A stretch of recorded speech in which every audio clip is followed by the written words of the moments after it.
Sideline of Fall. Lakewood's doing it. They're going to take. He's going to bring down Burning. Alone with a double kill. Dropping fast. Monovoid's there. He's still alive. Wait, second slide. He's got one slide. He's got a second. He's taking it back. Oh my God. On three. They're all dead.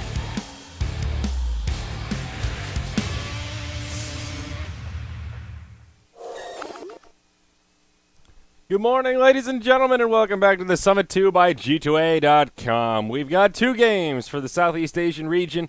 I'm Zyori. I'll be joined by Blaze, and, well, we've got two games from Invasion today. First up, Invasion versus Rave. Then we'll have Invasion versus Zephyr, which should be pretty darn exciting. Got some new players, and we'll see how that new roster is looking live on air. But first things first, Blaze, what's up, man? How you feeling? Not too bad. A little sleep deprived. That might just make for this to be a very, very interesting morning. But I don't know. They say early to bed, early to rise. It makes man healthy, wealthy, and wise. But I've got... Who said that, Blaze? It's Thomas Jefferson, man. Oh, he's a smart guy, but I don't know if I believe it. But the problem is when you get both early to bed and early to rise within like 3 or 4 hours apart, it's not so fun. Baby rage indeed. But yeah.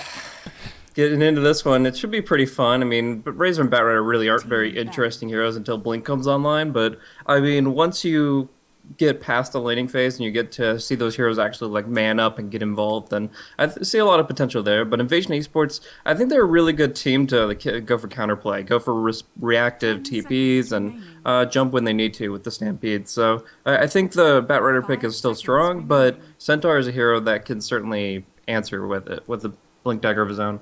Yeah, definitely. The counter initiation from the Blink Dagger and just the general usage of Stampede. Obviously, the person stuck in the lasso won't be able to do a hell of a lot, but lets the rest of his team kind of get in position to try and stun the Bat Rider if they end up picking up somebody like Avenge. Look for the old Swap-A-Reno and get some stuff done. So we'll see how the rest of the draft unfolds. Both teams taking their time here.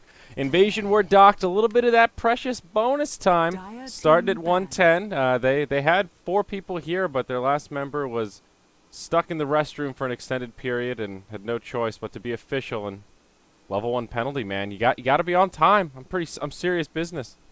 Sure enough.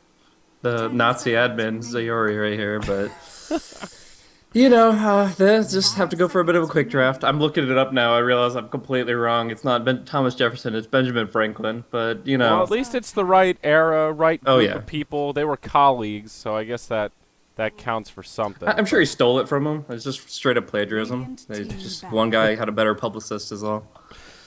Yeah, Ben Franklin seemed to be pretty good at publicizing. Sure enough. So, going into the next phase of the draft here, we've got the Lich Band, we've got the Skywrath bands, a lot of nukes taken off the table here. As far as the Skywrath goes, I think that actually implies that Invasion want to go for a very cast-oriented hero for the next 2 picks. Like, obviously, you look towards heroes like Brewmaster get really shut down hard by cast, but there are a lot of different options. I mean, we've kind of been seeing the return of the Lifestealer with those Nakes bombs, and if he gets silenced before he gets to Rage, then that's a really big problem for him. But I don't see them picking Lifestealer into Razor and Batrider, so I would have to say there's probably a couple others, like Morphling is one that gets shut down pretty hard, and it's one that we do see ADTR pick up occasionally. They could just go for their standard, like, off-lane pickups. I mean, they have the Centaur Warrunner. They could run that in the safe lane, the mid lane, the off lane, I mean, wherever. But you could still see Nature's Prophet picked up by Ghost for whatever lane the Centaur isn't. So that's an option. I think the Morphling could be really good, though, against heroes like Batrider. He's able to actually be one of the few to reliably disengage from him. But they go for something different. A glass cannon that could be really hard shut down by Lasso, and I really got to say, this is now like a Western showdown. It's going to be a quick draw between Ember's Remnant and Batrider's Lasso. Yeah, the kind of complete opposite of what you were sort of talking about. It can be pretty solid, though. Ember Spirit, very snowbally. It's how I think about him. Once he gets that momentum, if he moves around, maybe gets a couple of quick kills in the mid lane, sure, he'll be good stuff. But conversely, if you shut him down, stop him from getting that Battle Fury, his scariness is pretty quickly dealt with. But solid pickup nonetheless. That's probably your catch-a hero. You'll see him on Ember Spirit pretty frequently. So up against the Razor also. Razor I feel like he's pretty well suited to give Ember some pain.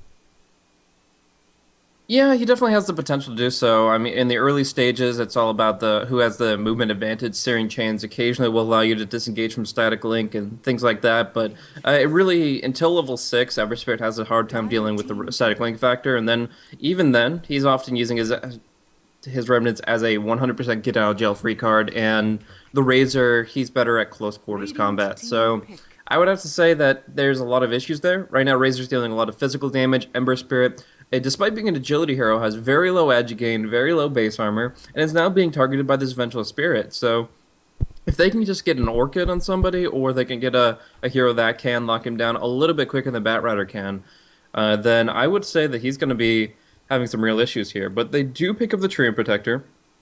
Right now, there is nothing to burn through living armor other than the Firefly.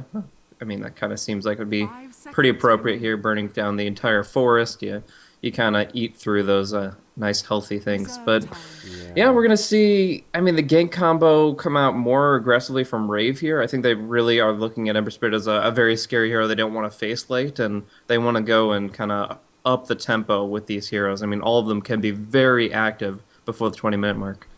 Yeah. Interesting that Rave are the ones to grab the Vengeful Spirit. She's pretty damn good against the Batrider, but maybe just trying to prevent them from taking the the Vengeful Spirit on the other side of things. We'll see the second support for Rave come out, and it's Disruptor, keeping to the blue theme, except for that of Mr. Batrider there. And I guess a good hero for the Ember Spirit. Anybody with a Silence, if you can get that combo off your Static Storm Kinetic Field, lock that Ember Spirit in place, and pretty good against the Centaur in general. Anybody with a gap closer, piece of momentum, Stampede, Blink, hit him with a Glimpse, and sure, maybe he'll still get off his combo, but then... Actually, Centaur's kind of okay against Disruptor in that front. As I was saying it, I was like, I think we've seen that a time or two where you glimpse him and he still gets all of his combo off, and then he gets that free escape. So, can be a double-edged sword, but we just don't see Disruptor that often, so we'll see how Rave wants to run him here. Yeah, I think it's really about the hard guaranteed silence. I mean, that Static Storm is extremely powerful in the right situation, and right now they have a lot of positioning control utilities. They have the Nether Swap, they have the Lasso, they have the Glimpse. So if they can get them in that choke point as they want to and kind of get them clumped up in the Static Storm for an extended duration, then they're going to be taking a lot of damage. They're not going to be able to really act or react. But you have to remember that if you just see the kinetic field as your initiation, the Centaur Warrior is going to be able to answer that with the Stampede. So I really think that they have to start off with the Lasso in these fights. I mean, obviously that's generally true with the Batrider, but it's particularly true in this case, where they need to have the Lasso to start it, and then the static will prevent any reinforcements from coming through. And there's a lot of potential for Ember Spirit to go down before the fight even really begins. We do see a no-ban strat coming up from Invasion. Did they disconnect out here? Yeah, it looks like the PCs are hanging. They ban Morph, is what they're saying. Oh, nice. Okay, good. So we'll have a remake here. Well, maybe not. Well, if they can get this last pick, I guess. Gentleman's agreement. So Morphling's been banned out. Rave will come into their final ban here. Still a lot of options to take out, and it'll be the Dragonite. So just a good, solid bulwark mid laner, and limiting some of the tower pushing power of Invasion Esports. Not something they have a hell of a lot of. Neither side really with a lot of pushing power, except for that Razor once he gets the egg in him. So in general, not a bad game for the Treant. He does tend to shine against teams that don't have much in the way of flash pushing. So we'll see how the big leafy tree does on that front. Invasion, will they be able to get this last pick here, Blaze? This is the big moment. They've only got 5 seconds left. Okay, they take Invoker in the chat. It's paper draft for them. I guess we're gonna go for an AP remake, but Dazzle's gonna be the random. Oh, goody. So, all right, Invoker, that's pretty solid though. They needed another core. They needed something to let him push, and well, Invoker will do both of those things. Rave, they finish on a Spectre. Okay, nice, beefy, hard carry for their final pick. I like that. I think they can take this game light with this hero. Like, obviously, the Ember Spirit has some benefit against the Illusions, but Spectre's Illusions are going to be targeting Invasion's heroes. They're going to be based on Invasion's positioning, not on Rave's. So, with the fact that they have 4 ranged heroes otherwise, the Battle Fury aspect doesn't really come into play nearly as much, and this is a hero that can just take late game hardcore. The Radiance will nullify the Treant Protector's impact, and She's just a harder hero to gank. Even if you do get those combos off with the Centaur Warrunner, she doesn't die quickly. The dispersion will give her the effective durability she needs, and I really feel the team has enough to back her up. Now, there's obviously the issue of getting Spectre off her feet, and they'll have to control the early game a little bit better than what we've seen some teams do against the Invoker plus the Ember Spirit. Like Searing Chain Sunstrike is really good. But I think in general, this hero is really prevalent in this metagame.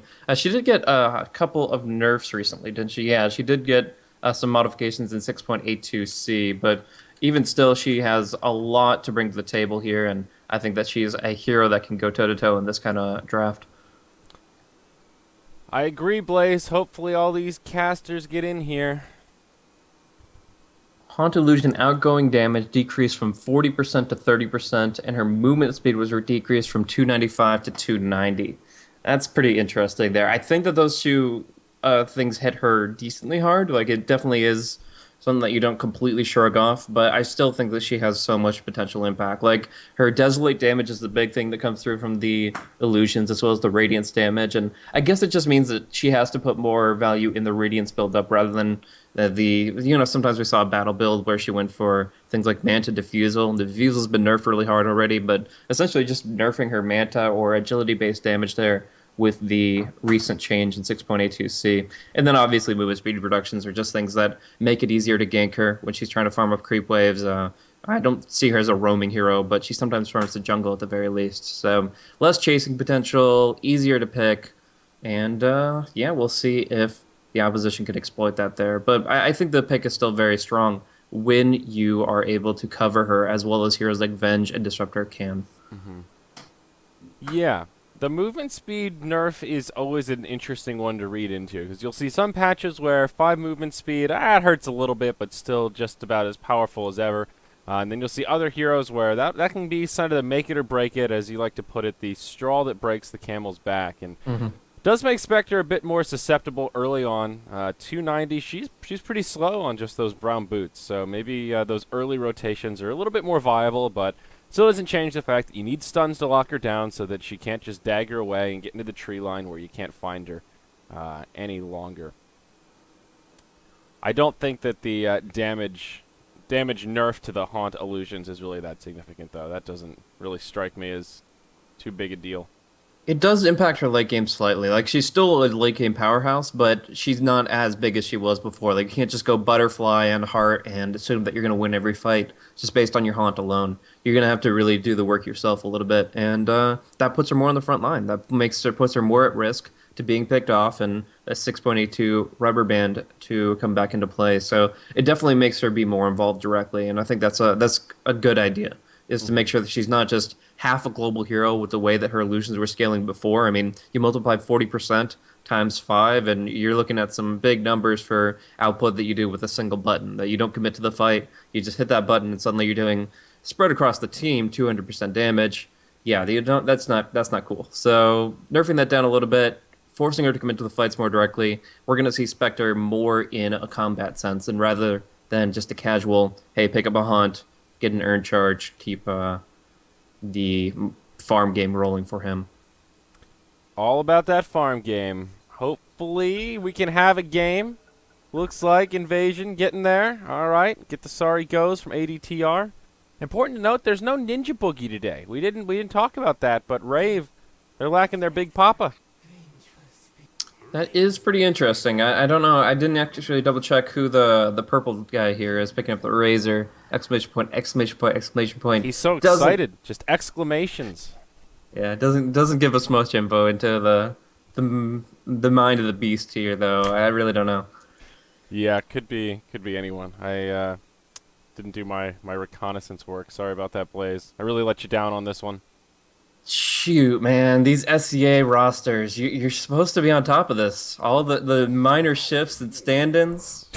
This is where you're at. This is your encyclopedic knowledge coming into play. This is my bread and butter, my peanut butter and jelly. We were just talking about this over birthday cake. You know, the backup player for Ninja Boogie, that exclamation man. He's pretty impressive.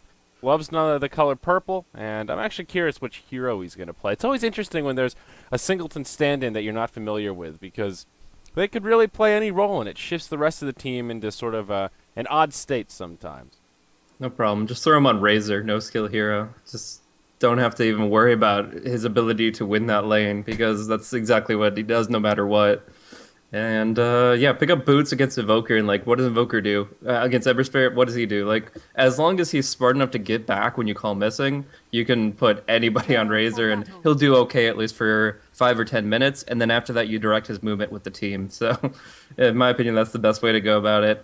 Some people will say exclamation point, exclamation point, exclamation point as somebody they know this pro player plays it or whatever. But I've seen 4 different SEA players run that exact alias. So. Unless we get a full confirmation, I'm not going to buy this is secretly Dendi or Mushi or whatever. At least his profile isn't on secret, but his names are Smiley Faced, We Lost GG, Gix, Smiley Face. God, all right, this could be anyone. Who knows? Exactly. They will take your advice and put him on Razor, so there you go. Well said, Blaze. All right, we're finally in it, though. We've only got 2 games tonight, folks, and this is game number 1, Rave versus Invasion. Dire side, we've got Team Invasion. It'll be Ghost here on the off lane, playing on the Centaur War Runner, Big Brad himself, catching him, but going to be playing the Invoker, not the Ember Spirit that I was thinking. Instead, it will be FZFZ, taking Helm on the Fiery Sword Master, ADTR on the Leafy Tree, and that puts OK on the Grand Magus. Rubik himself going boots first here, headed to that safe lane. So I really like the Observer Ward that's going to come out for the off lane right here. It's one that we used to see more frequently towards the tail end of 6.81, but you see the Sentry Ward drops down, completely misses it, and Chrissy's going to get some great intel out of that. Actually is still hidden from them, but will reveal his position. And he actually has a Sentry Ward already prepped. Like, Chrissy is the man when it comes to the ward game right now. He's got a great Observer Ward to see when they're actually pulling to the hard camp, or, well, would be chain pulling to the hard camp. They actually ended up blocking it themselves with that Sentry Ward from ADTR. But if they had that available, he would be leeching from that chain pull. He would be doing whatever he could to get that income, that experience, and he could Firefly up and down the cliff as he saw fit. But now not only did he force out 2 sentries that were completely wasted, blocking off the enemy camp, but, you know, he's got the Observer Ward in play that just is completely just dumbfounding Invasion. So I really like this movement here from him. Yeah, that is called sweet, sweet victory, my friends. That would be Chrissy on the Bat Rider, twirling that mustache, going, yes, so predictable, my little peons. Yes, right into my hand. Mid lane, it'll be exclamation man, the Razor, purple, whatever you want to call him. Could be anyone. Down bottom, uh-oh, Ghost. He could be in some trouble. But Living Armor comes out, and he'll be able to gallop his way to safety as he makes it through that bottom room. So we'll be Jo bottom on the position 1 Spectre. Ryo going to be on the Disruptor here, and that puts a cast on the Vengeful Spirit. So we got these 2 supports down bottom, and maybe they'll start roaming around a bit. But Centaur taking that pressure is victory for Rave, as now the tree has skilled up Living Armor level 1, so no Leech Seed, but he didn't even have boots. He's just got 2 Clarities, so none of this super aggressive PPD style Leech Seed First Blood tree coming out.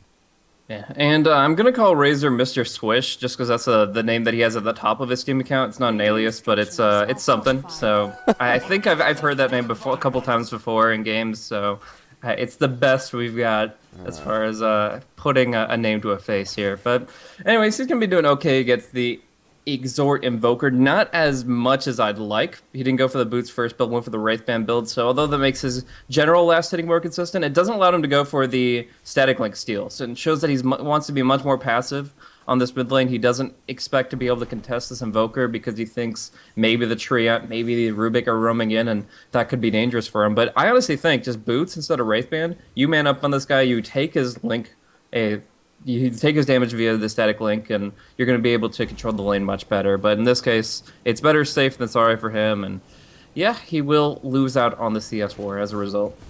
Yeah, quite heavily. For Rave, the only one farming real well is that Spectre. Jo's in free farm heaven down bottom, as there's not a hell of a lot the Centaur can do about it. Looking at Dire Vision, he doesn't have too much. Does have a ward down here, so has a little bit.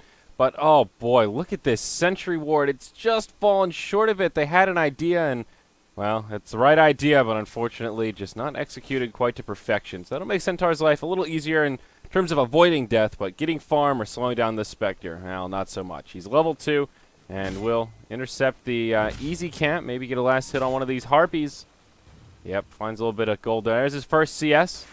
Finds something, but these other lanes not really going so hot. Invoker nearly doubling the Razor. And up top, that Ember Spirit farming very well. Bat Rider in a similar situation to the Centaur. Yeah.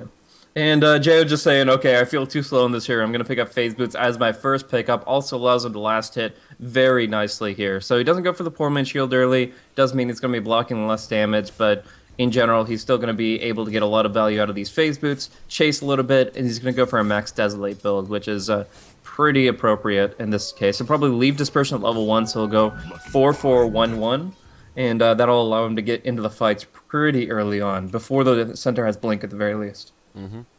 Well, Treant now finds his level 3, also picks up Boots as his first item, so gets that first level on Leech Seed, but we're already starting to see the tail end of that window where Leech Seed is real scary with Boots on Tree. It still is a pretty potent slow, does a bit of damage, but everyone's just a little tankier now, leveled up a bit, and awkward rotation from Ghost as he's just hanging out mid. Leech has a little bit of experience, or at least thinks about it. Invoker says, listen, Brad, you're going to have to get out of here. This is my lane. I need experience just as much as you do, friend. And perhaps looking for a kill on this Razor, but not going to be easy. Just on Brown Boots, I'm not really sure how he plans on initiating this one. Leech Seed getting in range would probably be their best bet. Right now, Razor is still not running Boots and doesn't have a single point in Unstable Current, but they won't be able to get the Treant in range. And yeah, as you said, Centaur's just going to have to make his way back to the bottom lane. He will find a decent wave of experience here. It's actually a pushing wave from Jayo. It looks like he wanted to punish the fact that the Centaur was away by going ahead and just burning down this tower. But Ghost comes in just in the nick of time to pick up all this juicy experience, and he is going to be finding not only level 3, but closing in on level 4. Yeah, smoke rotation now from Invasion. ADTR and OK will head towards the mid lane, and it looks like they'll try to put this level 3 Rubik with 2 points in Fade Bolt to good use. As Mr. Swish, better watch out, Razor. You might have a bottle, but you still don't have boots. And you are susceptible to these ganks. But look at this positioning. This creep shove into the tower. He backs on up, holds his high ground, and old Swishy here. He'll stay safe, at least for now. Smoke going to expire in a couple of seconds. Will get revealed by the Razor. He's going to walk right into it. Telekinesis into the Leech Seed. Throws out the Plasma Field. Bat Rider's coming in, trying to rendezvous with his friend. Rendezvous successful as Haunt from the Spectre helps break it up. Instead, they'll go on to OK. First Blood drawn by Jayo. And it's a disastrous situation for Invasion as they end up handing over a first blood to the Spectre. Nice call from Jayo there to use the Haunt and come on in, get a couple of charges on that Urn of Shadows. Yeah, and he gets a clarity from Mizala, so he's no worse off than he was just moments ago, but he's so much better. I mean, the first blood gold, just feeling him more than any couple of creep waves could have given him, and as you mentioned, the Urn charges, that allows him to sustain against the Centaur. You can double edge this guy 3 times, and he's still going to be keeping on the lane. This is so much HP sustainability for him. So he's just going to be perfectly fine to free farm for a long time, and Invasion are going to have to commit a lot of resources to start trying to shut him down. I mean, you try to just win out the farm game and try to spread the map and do better things away from the Spectre, but when you just fed him a first blood, you can't do that anymore. You have to look at it and say, okay, now he's going to get big, and they're about to get a second kill on him. The Centaur is getting flanked hard. I love this smoke movement from Rave, and they are going to be able to bring down Centaur again. Yeah, Vengeful Spirit connects with the missile, and that's going to be more than enough damage to bring him down. Jayo taking tower shots. Oh. FCFC comes on in. Searing Chains will bring down the Spectre as he fire remnants forward. Now Ryo in a bit of trouble. Okay, will telekinesis him, pulls him back. It's a double kill for the Fire Bastard. And vengeance will be found for Invasion. Now ADTR goes in on the cast, hits him with a Leech Seed, but I'm not sure what the Treant's going to be able to do here. Looks like cast will be just fine, just does a bit of damage. And that will be the end of it. So recovery, boys, as they say, as Invasion. Make it worth the time of the Ember Spirit. Yeah. It's worth noting that FCFC actually got glimpsed back there from his TP, but he dropped down a Remnant right before then, so he was able to jump right back into it. The glimpse is completely useless against FCFC if he has the mana to sustain another Activate Fire Remnant and has the right position on it. So, yeah, very nicely done. Now we see the Rune attempt from Mr. Swish. Not going to be successful. In fact, he's probably going to go down. Yeah, he's in big trouble. In comes the Haunt from Spectre, though. They'll bring down the Treant to get things started. Now Chains out on Chrissy. That'll be a 1-for-1 to get it started, but they're going hard on the Ember Spirit. Lots of right clicks coming his way, and the Razor secures the kill as OK looks for the rune, gets the bounty, but it's a 1-for-2. And again, Rave turn it around. And it's like that first fight all over again, about 1,000 net worth change in their favor. Spectre now with an Orb of Venom and moving into a Drum of Endurance. Has all these great initial items with just the casual bracer for now, and his damage output is adding up. 2 points in Desolate, going for that value, 35 extra pure damage, and now getting some points in that Spectral Dagger.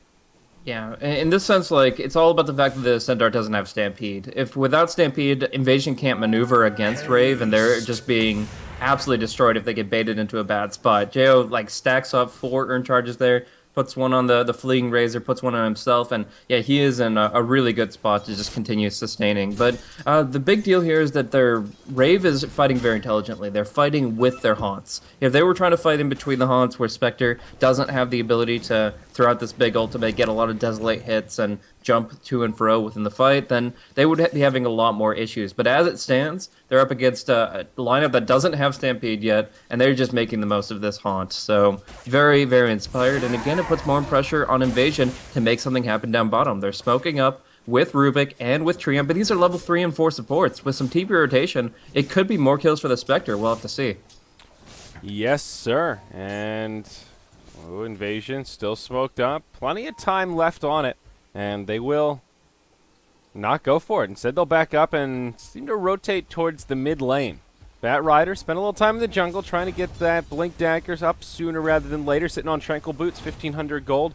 Doing much better than the Centaur on that front, who has about 1,500 gold, but no Tranquils. Now, that'll be the big disparity there as Jo grabs the Bounty Rune, and Jo, it's going to be a sandwich. They'll find him, walks right into the Telekinesis, and will get sent back, but the Haunt, the fast trigger finger, will keep him alive, and instead they'll turn it around up top. He will still end up going down as Centaur finishes him off, uses the Stampede to close the gap. Bat Rider, lasso onto Ghost, and in comes the Disruptor. They'll find the kill onto the Centaur, but it will cost them their Bat, and it'll be a 2-for-1. 2 cores go down on the side of Rave for just a kill on the Centaur. A noble effort with the Haunt, but unfortunately not quite enough. Coming in onto the Ember Spirit. They're actually going to dive this. Out comes the Static Storm. 3 heroes rotating in. The Silence, not quite enough. Magic Missiles there, and Mr. Swish, does he have the damage? Living Armor will be enough to keep FZ alive, as OK does survive also, and Razor dives the tower, rotates back to rendezvous with his team. Yeah, that was actually a very interesting approach with the kinetic static. You usually don't go for that play because it doesn't seem like it's going to work, but it almost paid off for them. They got a very good movement there with the Disruptor, and Ember Spirit just barely gets out of that. The glimpse play and the kinetic, it's definitely frustrating him in these team fights. It's not actually killing him, it's not preventing him from fully doing what he wants to do, but it is inhibiting him to a significant degree. He's not going to have all the mana to play around with, and so on. But yeah, still the pickoff is real on Jo. That takeoff went straight to the Centaur Warrunner, and now when he was neck and neck with this Blink race between himself and Bat Rider, now he's only 100 gold off. Like, he's doing so well off the back of that Spectre pickoff.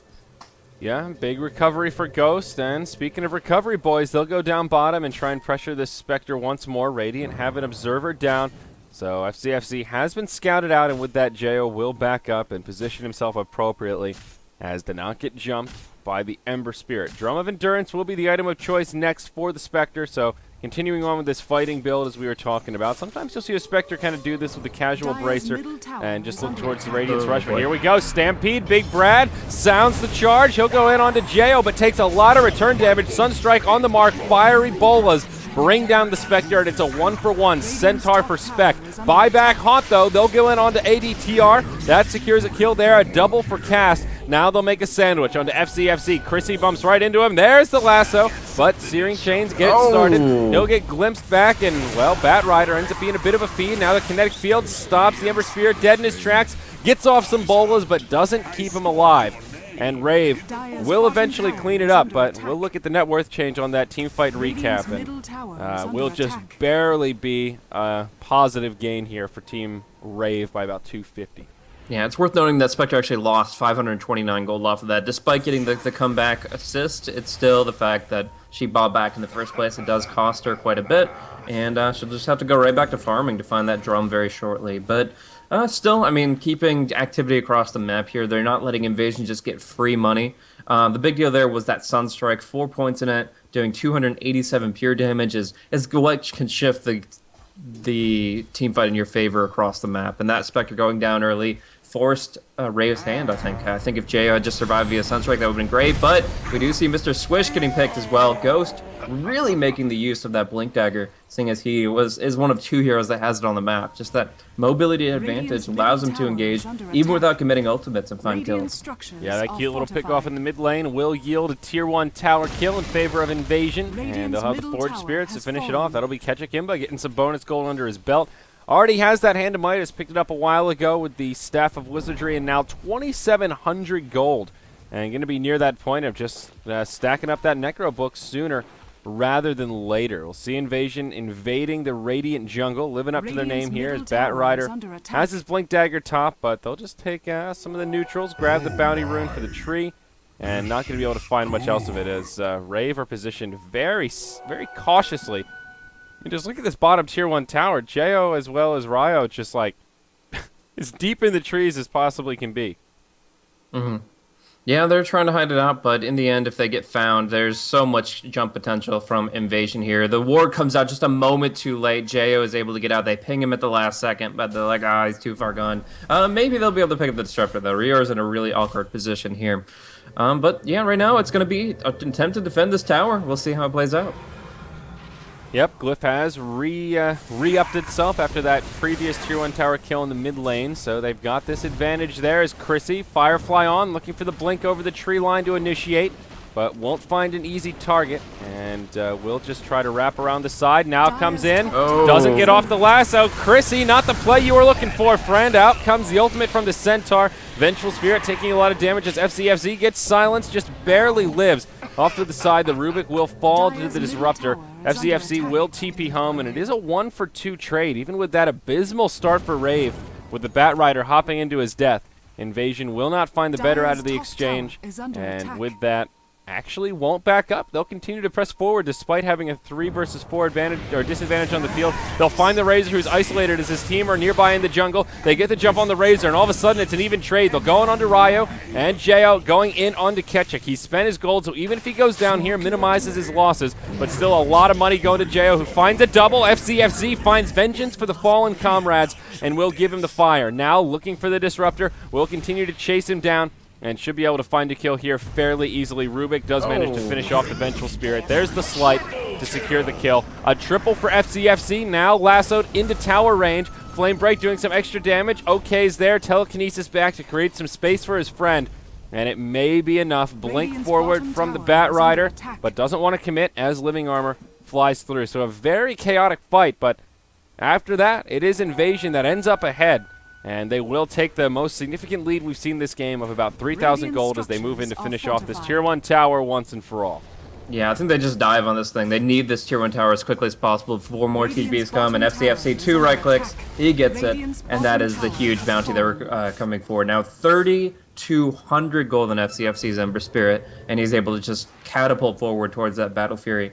And yeah, he's going to have it very, very soon as a result of that fight completely. Now we're going to see some movement from Rave with the smoke. They're looking for a play maybe on the top lane, but they have to realize that they're not indestructible anymore. Like going up against things like Forge Spirits and Necronomicon warriors that have been able to survive throughout the entire fight already chips away at their health, and it leaves a lot of room for heroes like Ember Spirit and Centaur to just go in and finish the job. So we'll see right now. A smoke movement for Invasion won't come up to much, but they will be able to respond with the Stampede and make a TP rotation to help out Ketchukimba. Yeah, he's in some trouble, though. Sort of tanky, but just not tanky enough. Gets off the Necronomicon units and the Forge Spirits. So we'll have some extra damage to lay into Jo as he gets caught inside of the bolas. The swap from the Venge. A noble effort, but not going to be enough. It'll end up being a quick double for the Ember Spirit. Now Chrissy, lasso onto the high ground as ADTR in an awkward position, gets off an overgrowth on 2, dies to the tower, but they find Mr. Swiss. They'll turn him into Swiss cheese as they chop him down. Centaur ends up getting taken out by a flame break to the face, and after some chaos, it will finish as a 3-for-3. But I would coin that a victory for Invasion as they finish off the Spectre, and they basically lost their Invoker before that fight started, so they make the keen recovery, and on the graph, it'll be about a break even. Yeah, winning Haunt fights just with Stampede alone is a really big deal for the side of Invasion here, and they are suppressing Jo significantly. He'd love to just be free farming away, but this fight he actually dies towards the beginning of it rather than being able to DPS through the middle, and that is absolutely immense. The Ember Spirit's going to be able to find the Battle Fury very, very shortly. Actually has it on the courier now, and Jo doesn't really have anything. The phase boots, the drums, like he gets 411 movement speed when he has phase active, so he could pursue with his own hero a little, but the phase active can't apply to his illusions, obviously. So the Haunt illusions are still going to have trouble staying on their targets, and they're not really that tanky at 1200 HP. You know, obviously they take a double damage, so yeah, I gotta say right now, Jo's not that big of a threat. Like, he's not moving towards Radiance all that quickly. He's got some good items to fight with, but Ember Spirit's just got him beat. For now, at least. At least he's picked up that farming tool, and Spectre nowhere near a Radiance. Only 1,800 gold, still 2k off the Relic. And I think it's a smart play from Invasion in general, just to stay aggressive here. Continue to knock down towers to get map control, but sort of like you were pointing out, forcing Jo to take fights, and he will not go for the Radiance. Instead, he moves into a Yasha, so taking a fighting item here, but not going to help him tank up, and not really sure how much the Yasha will help him in these upcoming skirmishes, though he does now have quite a bit of movement speed, near 450 when he pops those phase boots. This is the exact build that just got nerfed in 6.82c. I honestly think like it's worse now to go this build than ever before, so very awkward. Ketchigemba and ADT are going to be able to, with Forward Spirits and Necronomicon, finish off Roshan right when his Midas is going to come up, so he gets an Aegis, he gets a huge infusion of golden experience, and he's just going to keep that ball rolling. But yeah, I mean, the Yasha and Manta, the phase boots, the drum, his illusions aren't going to be still doing that much. They got nerfed really hard, the 30% to 40%. I mean, that's nerfing a quarter of their damage output. And building up the Yasha to try to make up for all this movement speed loss, it's okay. It used to be really good, and now it's quite so-so. Like, the Radiance, I think, is where it's at, and yeah, he's not going to be finding that this game, I don't believe. I mean, if you don't buy it now, then whenever will you buy it? Yeah, I think that's definitely a good point. The Manta, good against the Treant, of course, but yeah, doesn't really strike me as the best Manta game. There isn't like a core silence that you're trying to deal with, and yeah, I agree. I think the Radiance is still just a lot better, but they will lose their top tier 1 tower as Invasion continue the 5-man death ball, and that'll be the end of the outer towers. It is 3-0 on that front. We'll see Rave start to group up in the mid to pressure this tower, but they don't really have much pushing prowess, and if they end up going tower for tower, it will be a 2-for-1 trade. Of course, they do have a glyph, but no, the Dire actually don't. They have living armor, which does buy them some time, and already Rave are rotating. You get in position to make a defense, but with this level 3 Necronomicon and the Forge Spirits, this tower already taking a lot of damage. Chrissy hops in, gets telekinesed right away, will go down before he can even lasso. Stampede utilized as the Haunt flies forward. They bring down the Disruptor. Exclamation man, Mr. Swish, he's taking heavy damage. The Fiery Sword chops him down. A quick 3-for-0. Oh no, it's going to be a full team wipe here, Blaze. Jo's in trouble. All 5 go down. Oh god. Oh my gosh, FCFC just slicing and dicing. This is chop suey. Like, I don't know, Rave are in such a desperate position, but FCFC just shows what a hero can do when he really comes online with a core item. Rave, they don't have anything like that right now. The initiation from Batrider was really, really poor, going in before anybody was ready, and able to be counter-initiated on hard. I mentioned that you can do that with the Centaur, but you could sure as hell do that with the Rubik too, and just taking them and picking them apart 100%. I'm not even sure if they can hold racks here. Yeah, they will bring down the tier 3 tower, and seems like they wanted to back up, but they'll go for the ranged barracks. The sure damage as the Forge Spirits go in, and there your Searing Chains on 2. Lasso's available. FCFC will be isolated, and that'll be an Ember Spirit to go down, but they get a kill on the Venge. He'll buy back. Does he have a remnant on the ground? He sure does. Already rejoined the fight. It's a 5v4 on the field, and they're not done yet. Now Chrissy caught inside of the Searing Chains. It'll be another kill on the Batrider. They'll lose their Centaur again, but Mr. Swiss, that's right, Swiss cheese, ladies and gentlemen, gets chopped once more, and good call on these barracks plays as they lose their range, and the melee soon to fall as they've only got 2 alive, and maybe soon to be 1. Ryo, Sunstrike will miss, but they should have the right clicks to finish him off. 1 more from the Rubik, might not even need it. The Urn will be enough to bring him down. It's just Jo. He finds a return kill onto the Rubik, but not enough to hold the barracks. And Invasion, now with a damn big lead of 10,000 gold, 7,500 experience, and quite a few new items to boot. This is just really difficult for Rave now. They're digging themselves into a very deep grave with the progression they've had thus far, and losing out on this Rax, they're going to be constantly feeling the momentum, the pressure. I mean, Ember Spirit is usually a hero that rebounds on the defensive, but in this case, able to siege away just with the momentum he's built using his skills expertly. FCFC has been the man this game, just absolutely landing the steering chains whenever it counts, and yeah, obviously doing a lot of work as soon as that Battle Fury came out. Just really racking up the kills, 14, 3, and 7.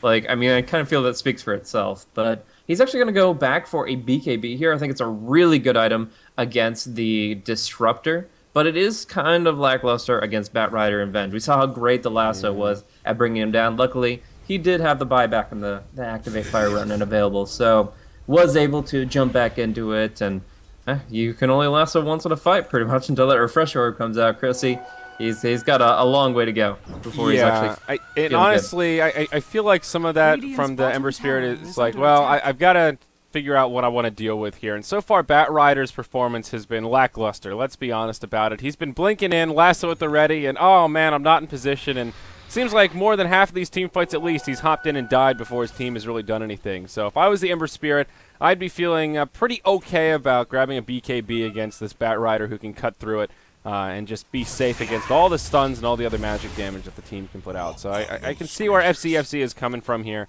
And he actually does have it complete, but it's just hanging out. Oh, no, sorry, he doesn't have the recipe quite yet, but he's close. And now a Blink Dagger on the tree, and ADTR getting into the luxury items as he'll have that long-range initiation.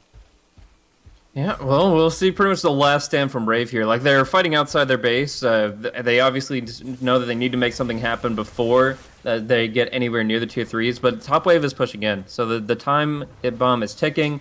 Jayo's looking to kind of farm that up on the top lane and then immediately jump into the fight. But ATTR, I think he wants to get the jump. If he can get a good Blink Overgrowth, this fight's over before it begins. And yeah, they just need to pick off one hero. And suddenly Rave are just scrambling to try to survive. Chrissy comes in, gets off the lasso this time, but there's the counter initiation. Trio on 4. That sets it up. Now the follow-up is there. The hammer's going to be dropped. FCFZ's gone down. They find kills on 2. Batrider buys back to get into the fight. Jo will go down. Ketchikimba uses the BKB to much avail. Chrissy, the lone survivor. He's already died once. Will it be twice? No, he'll live to tell the tale, but a 1 for 4 plus a buyback. Yeah, I think Invasion will be happy with that one, Blaze. Yeah, that's the game breaker right there. A 3-man hoof stomp into a 4-man overgrowth. You just don't come back from that kind of a play. Invasion already had this massive lead, and they might not be able to fully break through the fact that one of their main damage dealers is down for the count, 40 seconds, and obviously he bought back earlier, but they have Ketchikimba, who has gone for this push-oriented build. He's got max exhort. He's actually running Wex right now, I'm not sure why, but he does have Necronomicon coming in 40 seconds, and he has the Fort Spirits now. So the Force of Fortifications, they'll chip at the tier 3, and they'll walk away just that much better off with all these bounties coming their way. They certainly will, and at this point the lead getting pretty damn sizable, up to about 16,000 gold, 12,000 experience, and sure, they don't get the dieback on the Batrider, and they lose their Ember Spirit. It slows down his BKB just a little bit more, so doesn't quite have the recipe, but now the Invoker. Ketchik is just huge. Before that fight, he completed his BKB, now has BOTs and 2,100 gold to boot on top of that. So forget about the Ember Spirit, but this guy, the Invoker, man, he's doubling the Spectre on the other team, who still doesn't really have too much. He picked up a Sanjin Yasha, not the Manta style we were thinking, but I'm not really sure how the Sanjin Yasha is going to get him back in the game. It's all about like this kind of race car, chase one hero down and desolate them 5 or 6 times type build up. Like, it's fine in theory for solo pickoffs as a Spectre, which would give you a lot of momentum, but you need to, at this point, you need to be carrying the game. You don't need to be picking heroes off. So the fact that he's, running 465 despite having all the movement speed items he can, like, I don't see him going Yules anytime soon. So he's got all the movement speed he should have, and he's still only running 465 with that phase active, and that's the nerf. I mean, 5 movement speed seems tiny, but when you have all these percent modifiers on it, the Spectral Dagger, as well as all these items, Jo just feels really sluggish, and he's not getting the most value out of what he's been looking for. So, very frustrating for him. He's just kind of not able to carry the team on his back, and I just feel like he's overwhelmed by both FCFC and Catching Imba at this point. The BKB comes out for Ember Spirit. Catching Imba has obviously been dominant throughout this game. And at this point, I don't know what Rave do to bring themselves back into it. Like, if they had a mechanism, they might be able to take a fight, but we see no mech for either side, and it's so difficult to sustain throughout the fights, and that means just Invasion need to get one good spell combo off. Yeah, you know, I was just thinking about the lack of mech on Razor, and instead here he invests in the Drum of Endurance, and not a bad item on the Razor, but you've already got one on the Spectre, and yeah, 2 drums is not so bad. The aura is pretty minimal, but that's a value pretty close to a mech, and if Razor had invested in that instead, they'd at least have a lot more effective healing in these team fights, and I don't know if that item alone would have been enough to prevent what happened from Invasion, but certainly would have helped. Chrissy comes in, gets off a lasso, but instantly telekinesed, and, well, I guess that's why FCFC pretty happy to be having a BKB right about now. As Batrider's dead, no buyback. They'll use chains onto the swish. He'll go down. Overgrowth on 3. The meatball flies through, and that's a triple kill for FCFC. Good game from Chrissy. And there you go. That's the follow-up call, as Invasion take a convincing win in only 29 minutes of gameplay. ADTR sets up the walk-in lasso from OK. You don't often get to see that one there. Minor correction there is that Rubik did pick up a mech at the last fight, like literally right as we were talking about it, he did pick up one, but I mean, that didn't really change anything. Invasion Esports, they were already just running all over Rave, and yeah, in this spot, it really comes down to Rave not being able to get their feet underneath them, really. They fought, they had 2 or 3 really, really good team fights, and that was back on the Haunt, maybe when the Stampede was unavailable. They were able to do so much work, but after that, there was just too much finesse from FCFC. He was able to move throughout the fights. He certainly had the support of his teammates, and I think a lot of it came down to the fact that Chrissy got picked off. They needed the Batrider to initiate. Instead, he got counter-initiated on hard, and he had to respect what ADTR brought when it came down to counter-initiation. It just was too quick, and he was, unfortunately, the one feeding his life away more often than not. Yeah, no argument here on that front. And all around, just a good execution from Invasion. We'll get to see them in one more game tonight, folks. We've got Invasion versus Zephyr coming up next. It'll be getting started in about 20 minutes' time, 4:15 on the Pacific Coast. And, well, we'll be excited to get into it. I'm Zyori, he's Blaze. If you enjoyed the cast, consider giving us a follow on Twitter, at ZyoriTV, at BlazeCasting, and, of course, at Beyond the Summit. You're watching the Summit 2 SCA by G2A.com, and we'll be back after this break.